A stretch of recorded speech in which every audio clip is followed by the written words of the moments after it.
So second is practicing in the perfection of the ethical discipline.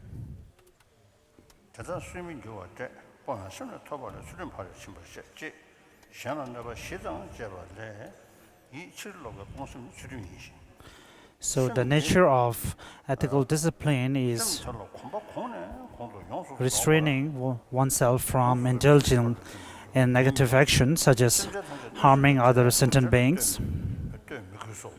In such a kind of mind, if we train further and get accustomed to it, then of course the ethical discipline within us will one day become the perfection of ethical discipline.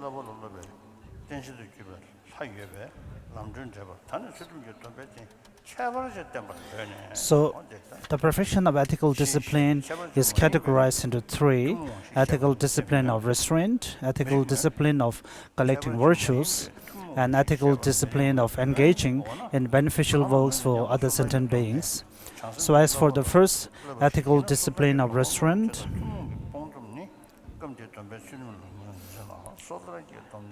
in the Lamp for the Path to Enlightenment by Adisha, it is written that the vows of Bodhisattva can be taken only by a person who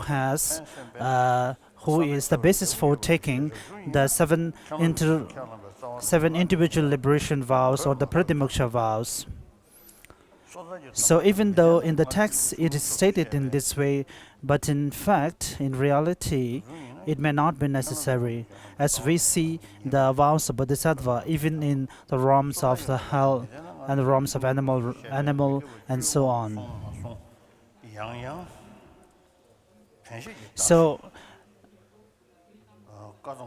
here the basis for vows of Bodhisattva being said to be the person who is the basis for the individual liberation vow is taken into account from the perspective of a supreme basis for taking the Bodhisattva vows.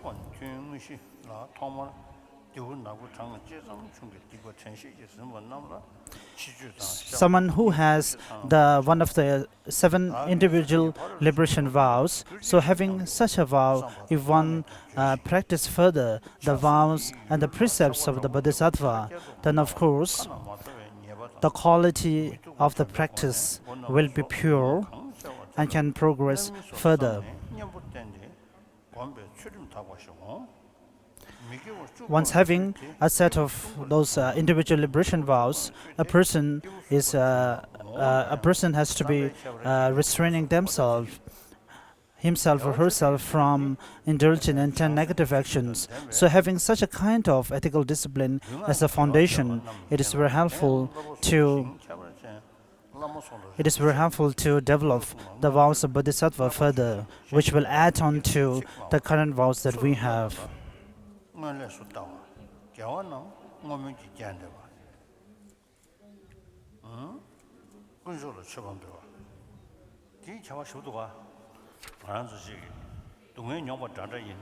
So even though we all sentient beings are same in terms of suffering from different ailments and the problems, but depending upon how we tackle it, how we take those sufferings, it makes a big difference to different individuals.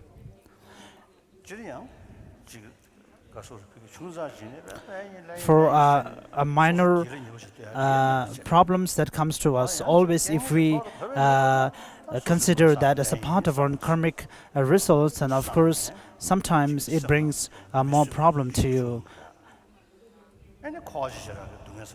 And also thinking about, or rather it's more important to think about it as a nature of being born in this samsaric world, and thinking about the general and the individual or the particular sufferings of the samsara in general, and also the different realms in particular. So if we contemplate in this way, and it will be easier for the people to digest or take into accept the suffering that comes to us.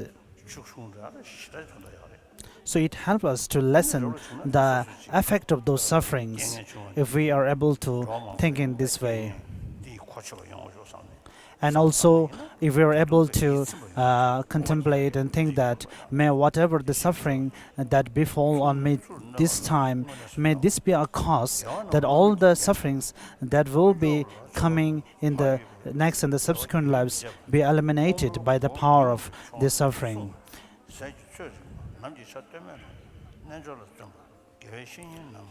So second category, the ethical discipline of gathering virtues, is someone who has the ethical discipline of the bodhisattva vows and having practiced further in order to gather the different virtues. And also relying upon one's spiritual master, it is also said that taking oneself as one's master is a supreme practice. So if we are able to look for and if we can find a spiritual master who can give us the relevant teachings, of course, that is the best place at the first. But even though we may be in a different place or a location or an environment where there is no possibility of finding a spiritual master, then as the Lord Buddha says, one can consider oneself as one spiritual master and think about the negative effects of indulgence in the negativities. And the fifth Dalai Lama has composed different extensive texts in terms of the Bylakuppe tradition, the sacred words of Manjushri, and in terms of Nyingma tradition, of course, there are many texts composed based on the great completion stage of Dzogchen. In terms of Paramita studies, there is Lobsang Gongin, the ornaments of the meaning of the great texts.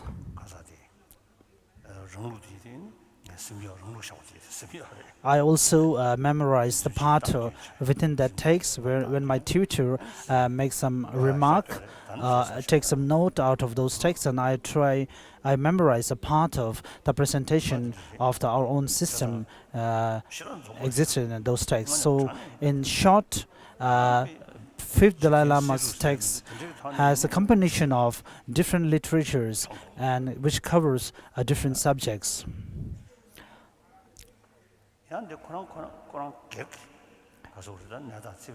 And in terms of his personal life, he is a very simple monk. In one of his life stories that we can find,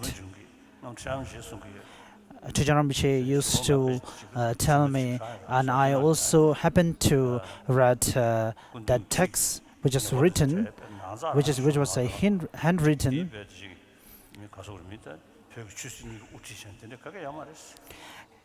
On a personal level, he's a very simple monk. In that life story, I found that on a personal level, he was a very simple monk, not taking into consideration of feeling himself proud being the king of Tibet. And if someone call him on the roads, then he won't answer to them. So even when they ask him for 2 times, he won't reply to them. And when he asks for 3rd time, then he will reply in a simple note. And when I ask him to bring something, then he will tell them that you have kept it somewhere, I'm not aware of it. So this all signifies and indicates the very simplicity of his personal life. So maybe there is a guru and disciple relationship, maybe during one of the teachings, or maybe during one of the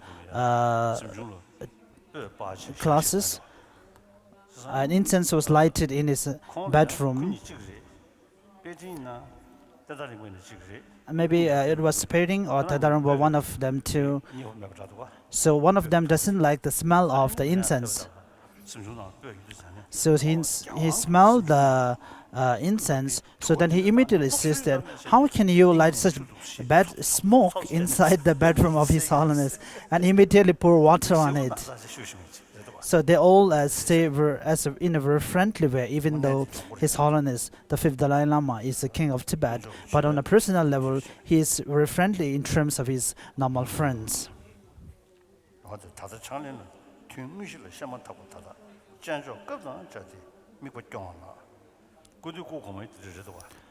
The 13th Dalai Lama was also similar to the 5th Dalai Lama. In the Kesang, the palace, it was during the construction of that palace. In the, I think it is broken now.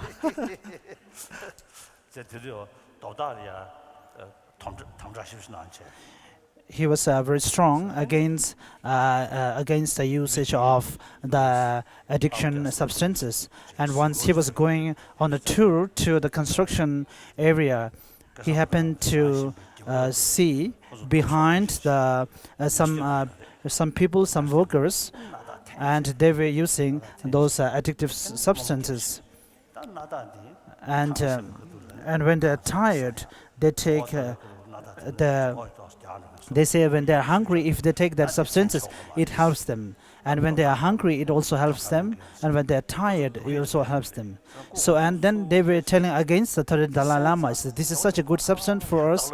But then if 13th Dalai Lama is against it, so when 13th Dalai Lama heard it, he simply ran away from them without telling anything to them. So this is a kind of a story, but it is a fact actually.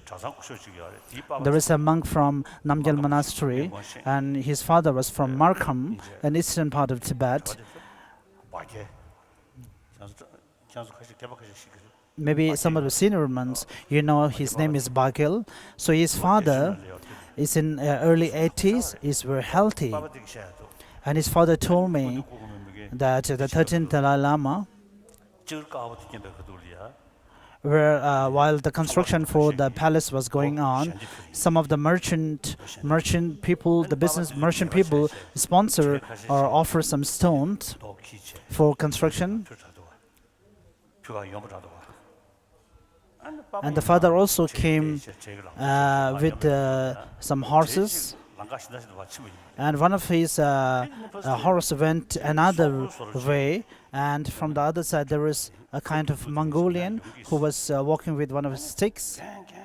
And he called to the father called to the monk and told to stop the horse was running away from them. Later he came to know that it was the 13th Dalai Lama. So he told them, teacher, please stop the horse. So it was actually 13th Dalai Lama, and 13th Dalai Lama was running after the horse and trying to stop the horse from running away. So this is very similar to the general lifestyle of 5th Dalai Lama. So today I felt a will to tell these stories. So on a personal level, of course, they are very simple and a kind-hearted monk. But having the responsibility of the Dalai Lama and as the king of Tibet, of course, they were very strong and strict against many practices. And Genyama also told me that His Holiness was the 13th Dalai Lama was very kind and has a special relationship with the geshes coming from great learning centers.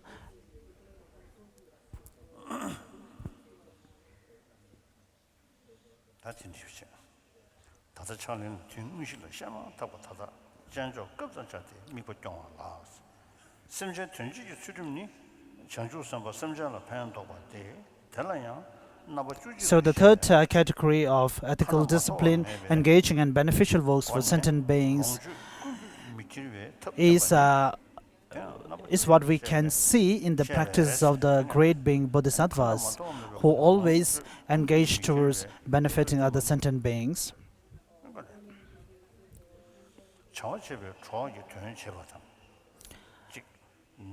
And helping to those needy ones, and also rendering service to the person who are in need of medical attention, and also who cannot walk properly, and they to help them to bring to a place where they can or giving them horses to ride on.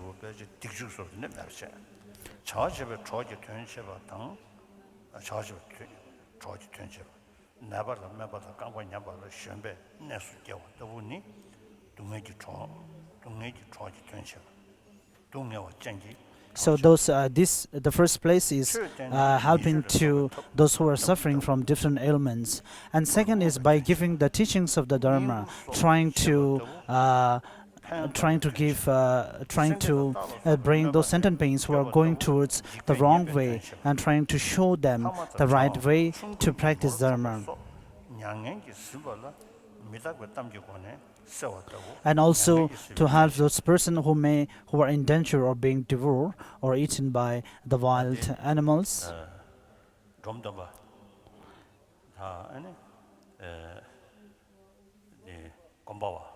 And so Gombaba and Jomtemba, among them too, the Gombaba used to be the cook of Adisha. So they have no dal to cook since they have no dal at that time. So maybe he should be making some tea for Adisha. So one day Gombaba says that I have been in service of Adisha,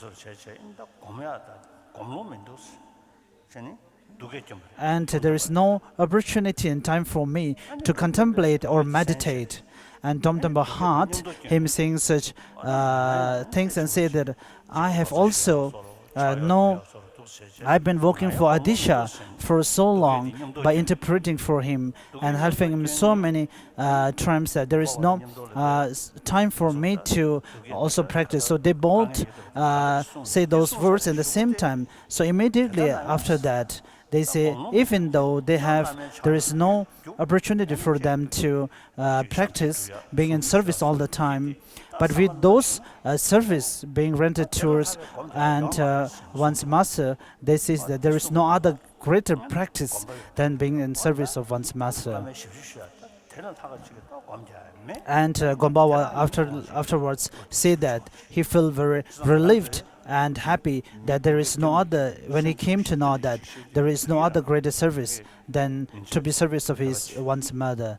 And there was one man, he was under depression, and there is nothing that I can do for him. And I hugged him, and I told him that I also have a lot of problems. So, but if you feel more depressed due to your problems, then the problems won't go away, or it will be cleared up. But from the other side, if you find the source of inspiration to calm down, then it will help you. Then I told them these words. This is very important. When some poor people, when they undergo a lot of sufferings and are depressed, and of course, we have to go to them and tell them that we are also under such problems and depression, and share their sufferings and share their problems. In this way, we can help them. Considering ourselves without any problems or sufferings and give some advice, it won't be much benefit to them.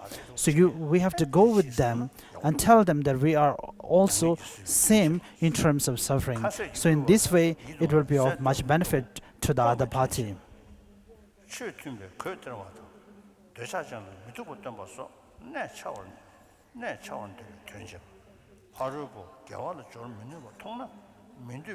So the ethical discipline of serving sentient beings also includes giving them the appropriate food to eat, giving clothes to wear, and those who are highly attached to their personal belongings, try to give them teaching of the impermanence nature of the things. It is stated that if the disciple is very attached to his worldly belongings, then there is a way to give the teaching through showing the impermanence or the ugly part of those belongings.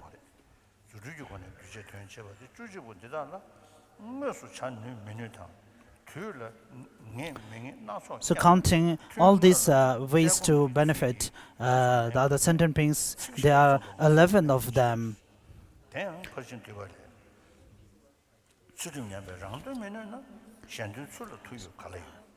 So, to summary it is said that those who are not practicing the ethical discipline or who are not disciplined for themselves, there is no way that they will be in power to help any other sentient beings.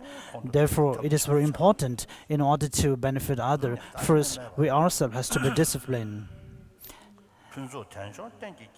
Therefore, the ethical discipline is praised as the foundation, as the root of all the benefits. So, have we already? Oh, the tea is yet to come.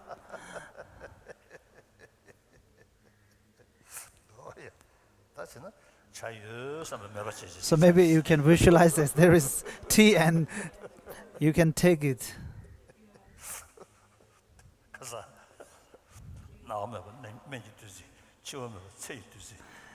So yesterday, as we speaks about that there is a medicine which will make us never ill, and food that which will make us never hungry.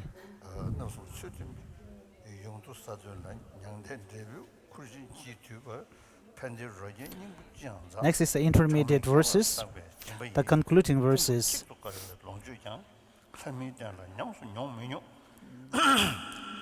When we human beings are in the garden of this human rebirth, which has the leisures and advantages, once we have such an opportunity of a human rebirth, with leisures and advantages, we have to make use of this opportunity with the practice, with the self-discipline, with the ethical discipline as the foundation. And we have to work towards the attainment of the nirvana. Third perfection is the perfection of patience. As it is stated in the engaging in the deeds of Bodhisattva, that if you have a leather on your foot and if you walk with the space with all thorns, then you can avoid yourself from getting hurt. So this is the essence of the teaching. So without concentrating and without having the practice of this patience, as it is stated in the engaging in the deeds of Bodhisattva, which makes us all suffer. Even though certain kind of patience will be present in all the sentient beings and different individuals, but the perfection of the patience can be attained if we practice the patience towards the numberless sentient beings, irrespective of whether someone is one's friend or not. And once we are trained and our mind of patience is accustomed to the practice of that patience, and gradually we will be able to actualize the perfection of patience.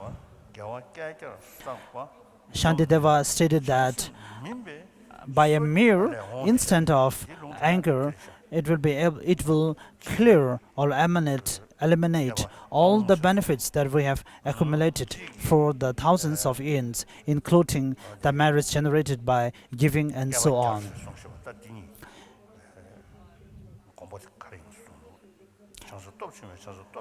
And also Chandakriti, in the supplement to the Fundamental of Wisdom, stated that if a normal person gets angered towards a high bodhisattva, then the merits accumulated by him for 100 years, including the merits of giving and maintaining ethical discipline, will be eliminated in a moment. So therefore, it is stated that there is no other negative karma which is more severe than the intolerance.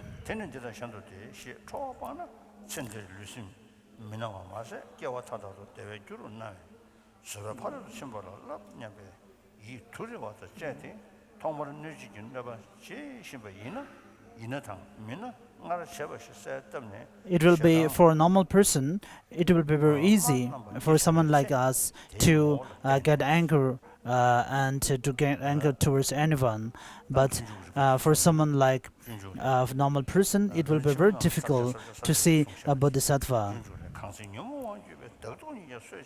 And that which is presented very extensively in Lamrim Chemo, the great treatise on the path to enlightenment, has been summarized in the engaging in the Disa Bodhisattva by Shantideva, where he says that since we ourselves being under the influence of the afflicted emotions, we tend to kill ourselves.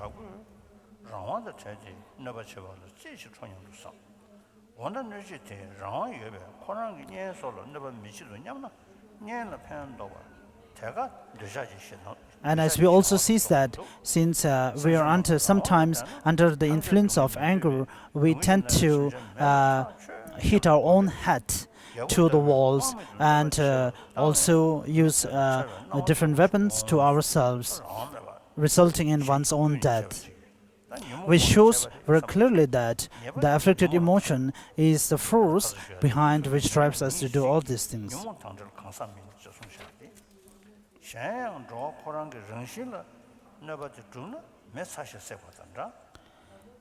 Other than that, when we look at the other sentient beings to whom we wanted to inflict harm, if the other person by nature, if he is an object of doing harm, then it has to be something similar to the heat of a fire, as the heat is the nature of the fire, that we cannot take the heat apart from fire. So similarly, that other persons cannot be taken away from his short-tempered nature, so which is not true. And if the short-tempered or the anger is something which happened temporarily or which happened without cause, then of course it has to be something like the cloud in the sky. And we cannot be angered towards the sun that it is not shining now since there is cloud, because we know that the cloud is a temporary nature, temporary obscuration to see the clear sky. And once the temporary obscuration is cleared, we will be able to see the clear sky. Similarly, the afflicted emotions within a person which drives one to become angry towards someone else is also a temporary forces which will go away one day.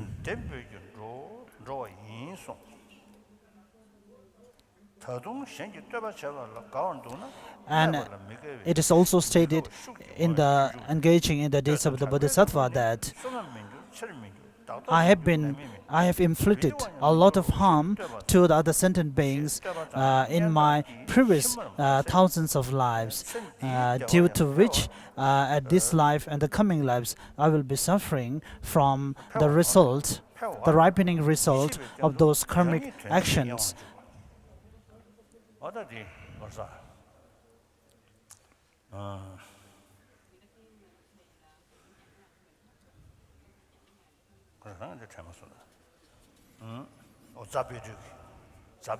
As Zabedur Rinpoche says that no one likes when we say something harsh words, and if we use harsh words, or if we praise someone, then they like. But if we use harsh words or criticize them, no one appreciates that.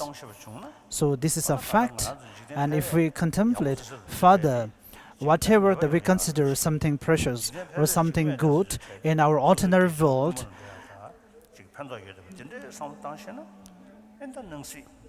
if we are able to utilize such kind of factors that we find in our ordinary life in order to benefit ourselves, so even though we stay amidst a society where there is suffering and ailment and criticism inflicted upon you from all sides, so even though you stay in such a pool of different factors, but there is a possibility that you could maintain a peace of mind for yourself. We can see evidently that even if someone has to be a scholar in a great learning center like this, so first, from the first time that he entered the classes, so maybe when he first entered the monastic institution, there may be the less chances of him being more hatred towards other or more proud. But as the time goes on and he get a fame that he is good in the debate, and he happens to have some students and being a teacher's name, so then the pride comes. and maybe he becomes more jealous towards other people, and of course the expectations arise within himself or herself. We can see the same situation in different villages, even in the normal human society also. We can say that those who just do their own responsibility and do not have much expectation, we see them more peaceful and calm. Those who have more expectations and those who have some fame, then we see that they are more into trouble.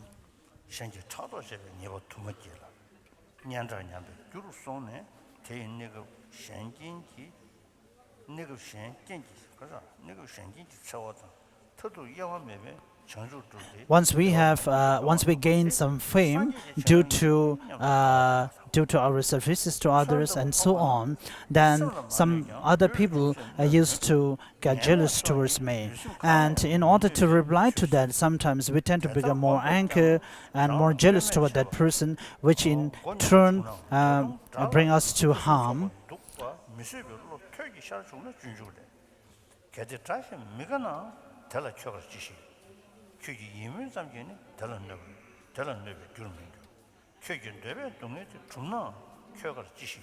It is also stated in the engaging of the deeds in the Bodhisattva, deeds of the Bodhisattva, that even though you may have a good feeling towards your enemies, but it won't make any difference to that person. So even that person may have a harm, may have a bad feeling towards you, but it won't make any difference to you.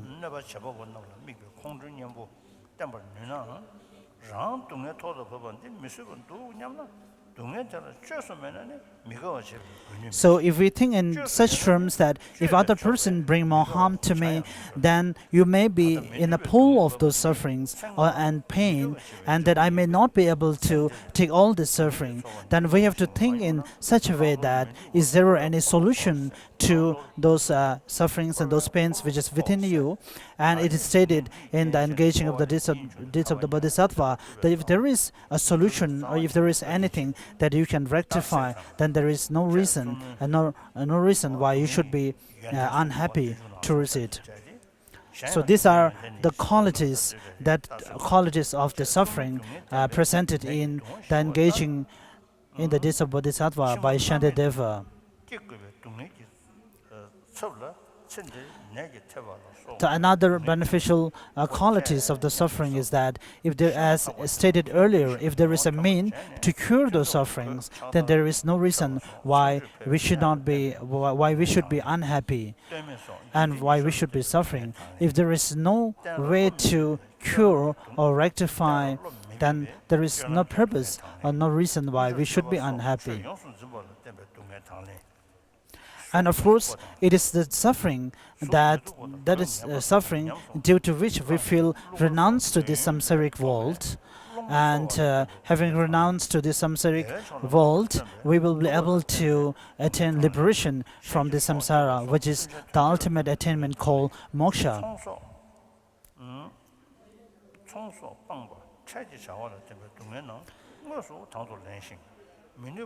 During the meditative session, we have to contemplate and think in such way, and also in between the meditative sessions, also we have to concentrate upon the importance of being abiding by the ethical discipline,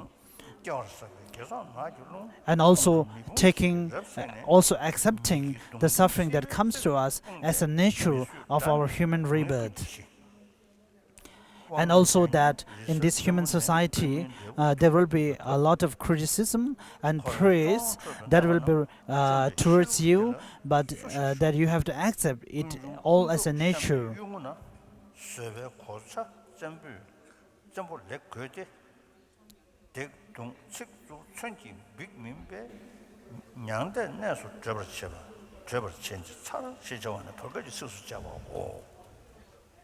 And ultimately, it is also stated in the engaging of the deeds of Bodhisattva that there is no phenomena that won't be easy to gain once we are accustomed to it.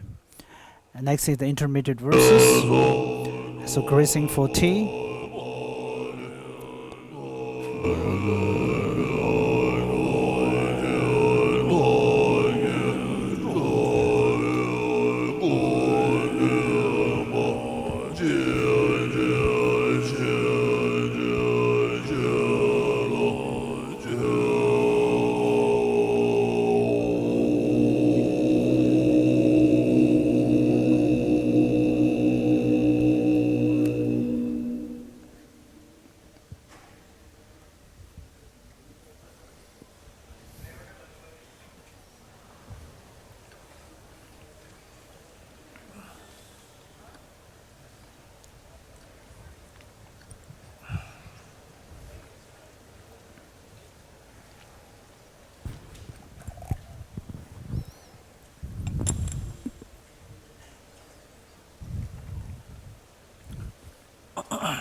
The fourth category is perfection of joyous effort.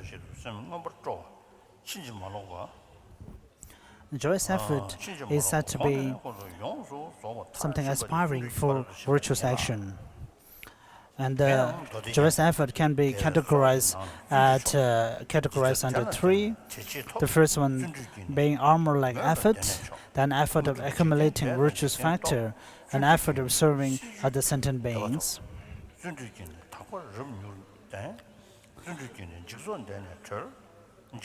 In the ornament of the collection of the sutras by Arya Maitreya, the joyous effort is praised as the supreme among all the virtues.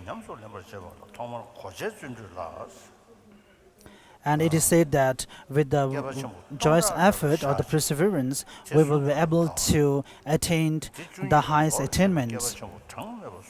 And through that, we will be able to also actualize different mystical attainments, which is beyond the normal world.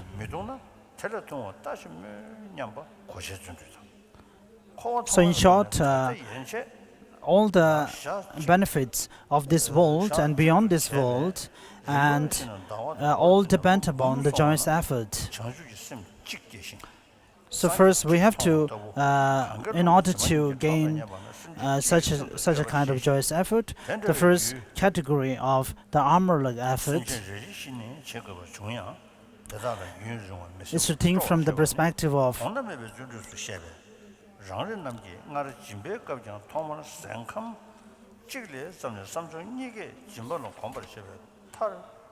as it is present in the Guru Puja, that even for the sake of a single sentient beings suffering in the hell realm, may I be able to take their suffering or be benefit to them. And even if I have to stay in that state for even for hundreds and years of years, I have the joyous effort to be of such service to them.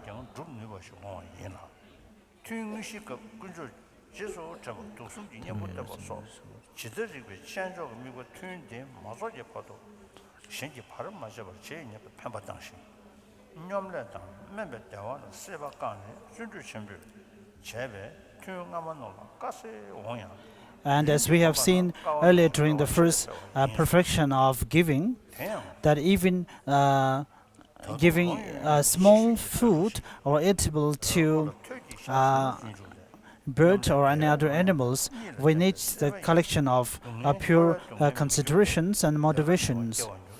And we have to make effort towards being accustomed to such practice of generosity, and not to develop low self-esteem that I may not be able to do such a thing. And whatever the virtues based on the practice of generosity and so on, everything has to come from the practice of joyous effort.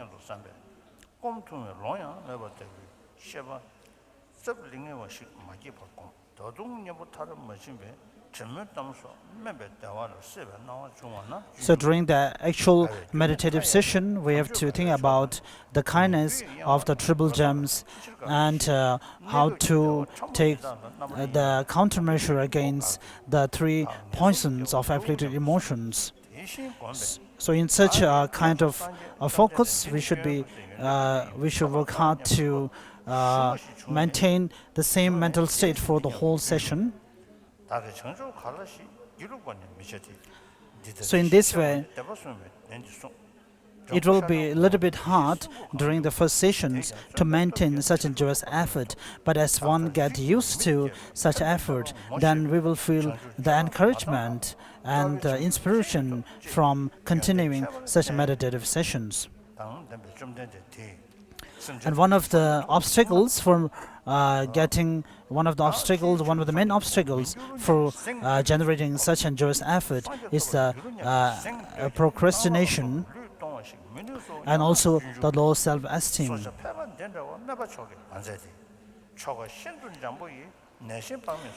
And it is also stated in the engaging of the deeds of the Bodhisattvas that due to the laziness of procrastination, we tend to rely on such laziness and not able to accomplish our deeds and practices on time. In order to develop an antidote to the laziness of procrastination, we have to think that since having such a human rebirth, having such a leisure and advantageous human rebirth, and also the rarity nature of this human rebirth, that I may be not able to find such a human rebirth in hundreds of thousands of years to come. And this has also happened even just once in those lifetimes. So once we have such an opportunity, if I do not practice, then there won't be any moment left in the future lives to come for me to practice.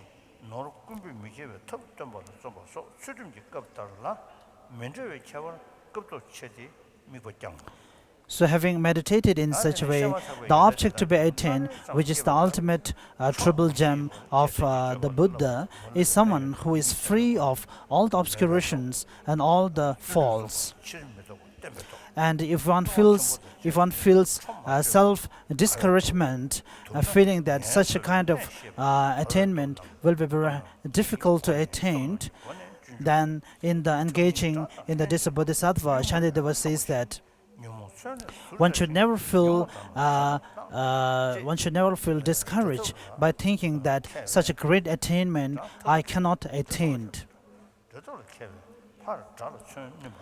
The Lord Buddha himself has told us that this is something that we can attain, and his words are true. And even the insects or the bees which flock to the flowers and the eatable things, even though these bees and small insects, even if they feel courage or even if they put effort, they will be also able to attain the ultimate realization of enlightenment. And the means to actualize the ultimate attainment is to make the differentiate between what is benefits and what is not benefit, and what are the harmful actions and what are the non-harmful actions. So if one engages in the actions having understood the differentiations of this, then of course the great enlightenment won't be far away from one's attainment.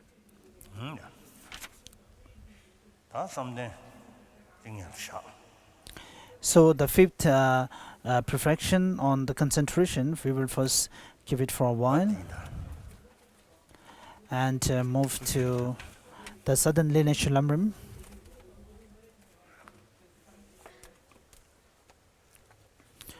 The southern lineage Lamrim, the book with Pearl Garland. If you happen to have the new and revised edition, the page number is 232.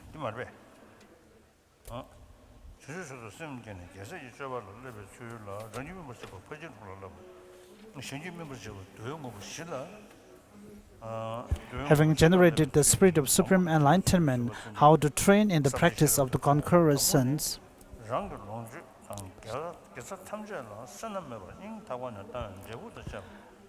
How to train in the six perfections to ripen your mind stream.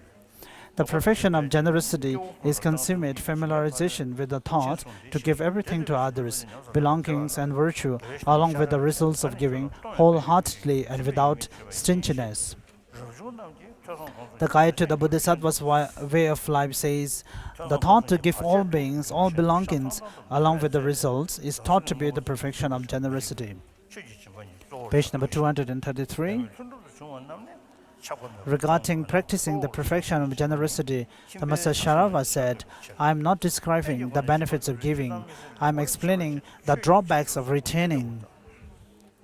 It is not suitable for monastics to give material goods occur after considerable effort and fatigue, for it hinders their three activities, learning, reflection, and meditation. Hence, they should chiefly give dharma.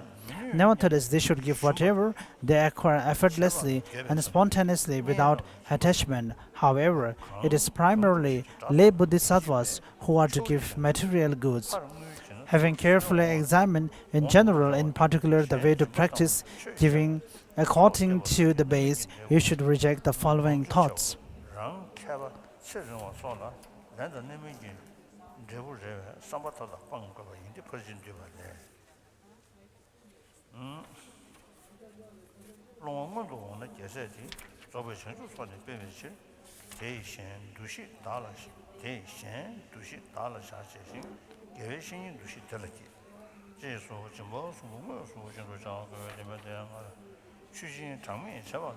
So if you happen to have the previous edition, the Pearl Garland and Anthology of Lamrim, the book which was distributed last year, it is on page number 200.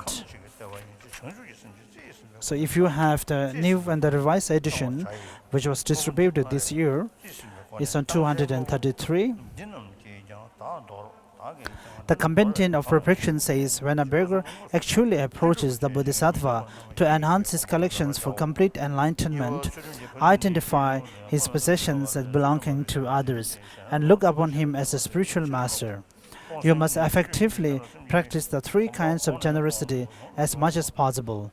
In this regard, through your incalculable practices of generosity and offerings, formerly you have taken incalculable rebirths as will-wielding monarchs, Brahma, and so on. Nevertheless, since all of these were disassociated from the spirit of enlightenment, they only constitute causes of samsara.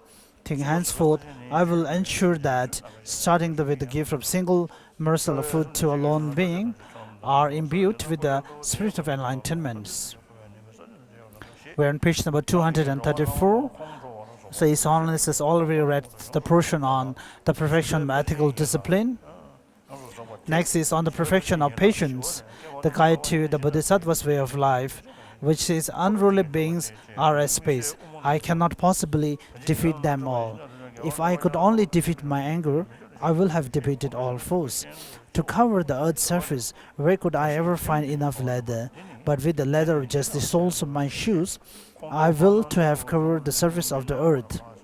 The perfection of patience is defined as gradually increasing familiarization with suppressing anger towards certain beings until it is complete. Shantideva states, the generosity, homage to the Sukhadas and the like, that you have acquired over 1,000 years, whatever good deeds you may have done, will be destroyed by a moment's anger. Page number 235. In particular, entering the middle way says, since anger towards a conqueror's son in an instant destroys the virtue accumulated over 100 years by giving an ethics, there is no greater sin than anger. Thus it is taught that feeling anger is a very serious sin. Shantideva continues, whoever strives and defeats anger finds happiness now and hereafter. Overcoming anger will not only free you of temporary mental and physical suffering, it will also cause happiness in all lives. Therefore, make a special point of meditating on patience. Moreover, if anger were an intrinsic part of a sentient being's nature, then it would be like fire being hot and burning. If it is a contingent event, then just as it is not suitable to be angry with the sky when clouds obscure the sun, it is the weapon like a club that is directly responsible for your pain, and indirectly the anger that incited its use. What has the person actually done? If you want to feel angry with the underlying causes of your injury, as the guide to the Bodhisattva's way of life says, in the past I have inflicted similar injury on certain beings. Thus, as an abuser of beings, it is fitting that I experience this harm. So His Holiness also read the part on the perfection of enthusiasm.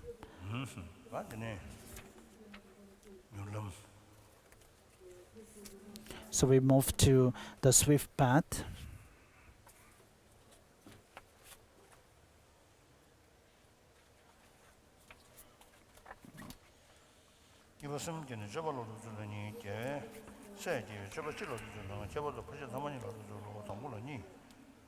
How to train in the path, having generated the mind of enlightenment. So the main category here is how to training in the path of the Bodhisattva in generally, and how to train in the two latter perfections in particular. So first, how to train during the meditative session, and how to train in between the sessions. The first has three: the preliminary practice, the actual practice, and the concluding practice. So the preliminary practice is supplicating the Lord Buddha and one's master, who we can consider as the embodiment of all the Buddhas and all the refuge. And then, may I be able to train in the practices of the great Bodhisattva beings as they practice, and may all the Buddhas and Bodhisattvas bless me in order to make me ripened, or make me possible to follow those practices. And in the actual one, the first is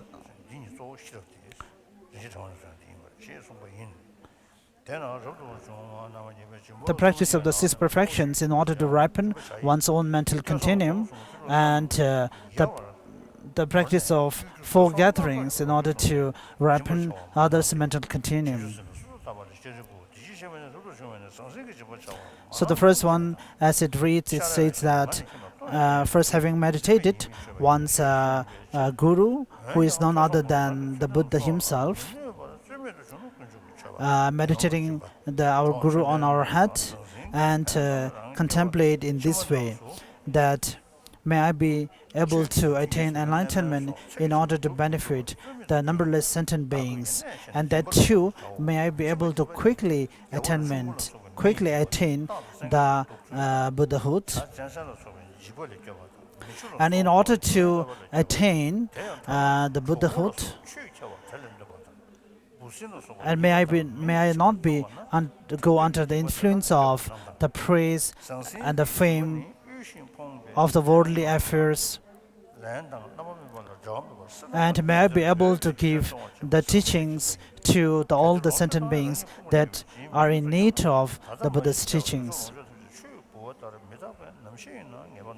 And even though I may not be a great teacher who possesses all the qualities to give teaching to others, but may I be able to explain a few words and the sentences that are written by other people.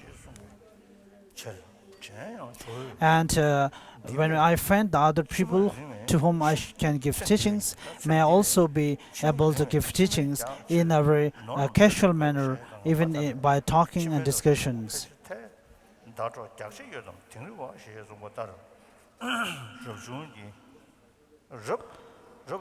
So this is regarding the first giving of, which is known as the giving of teaching. The second is the giving of fearlessness.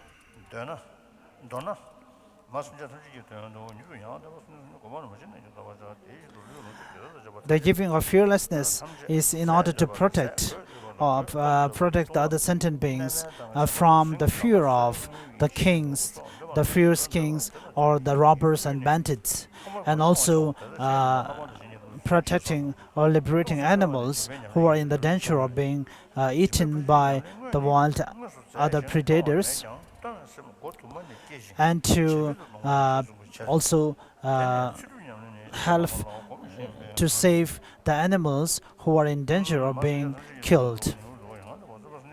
The third is the giving of the material possessions. So here it is stated that one needs to have a kind of motivation which does not expect anything in return for one's giving of material possessions. And the practice of giving is considered as the main antidote against the stinginess or miserliness.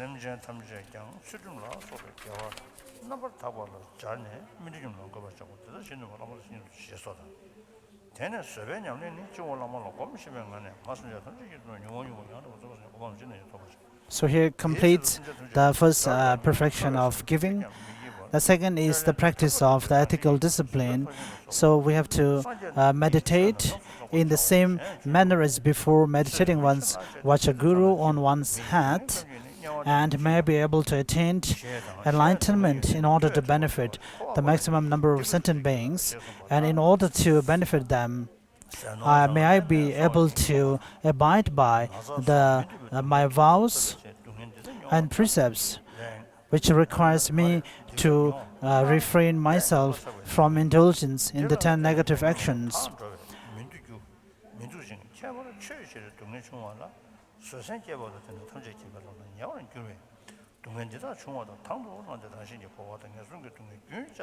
And also pray that may all the sentient beings who have not generated such a kind of mind, of such a kind of altruistic mind, may they be able to develop that mind. And those who have developed such a kind of mind may it progress further.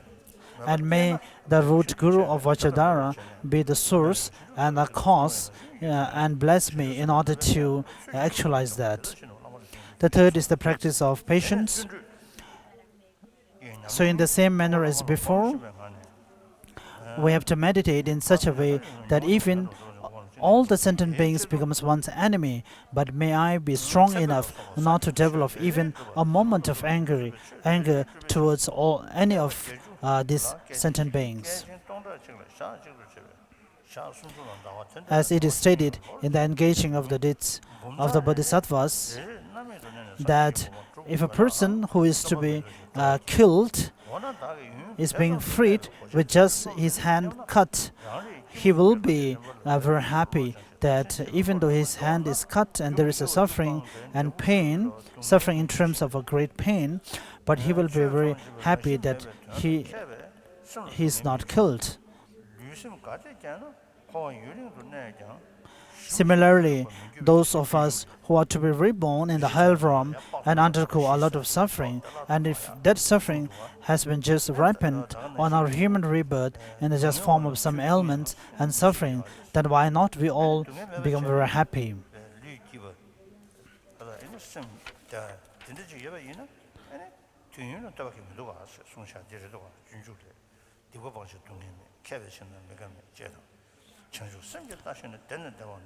And the second and the next is the practice in the perfection of the joyous effort.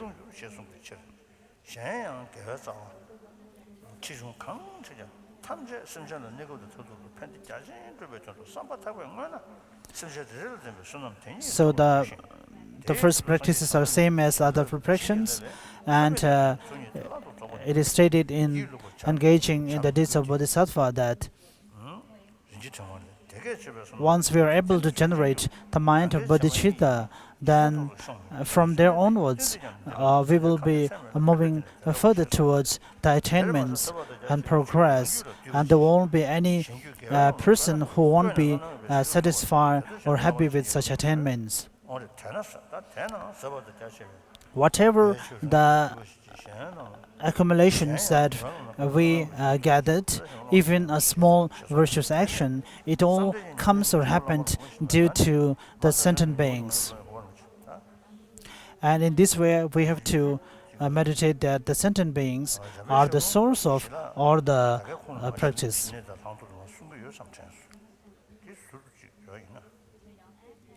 So here in the sweep, but it seems to have a different section. In the sacred words of Manjushri, they have it is presented in the special insight part.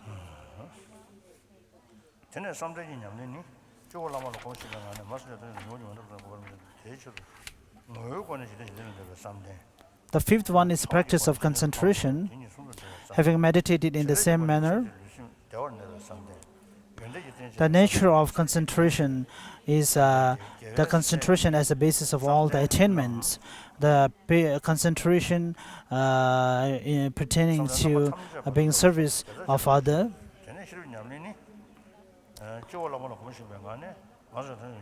And we pray that may we be able to generate such a kind of concentration that will help us to become more benefit towards other sentient beings. Next is the wisdom. So having completed the 6 perfections, so the next step is how to train in the practice of the 4 gatherings in order to ripen other person's mental continuum.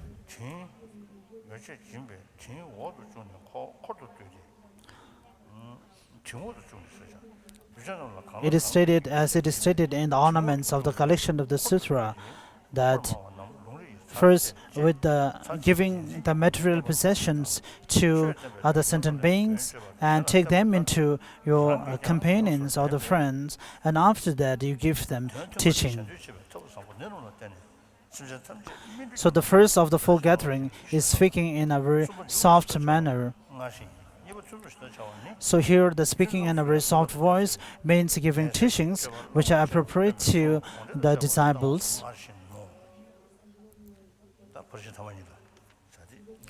So after that is how to train in the 2 perfections in particular that we will read later. So we will stop here for today.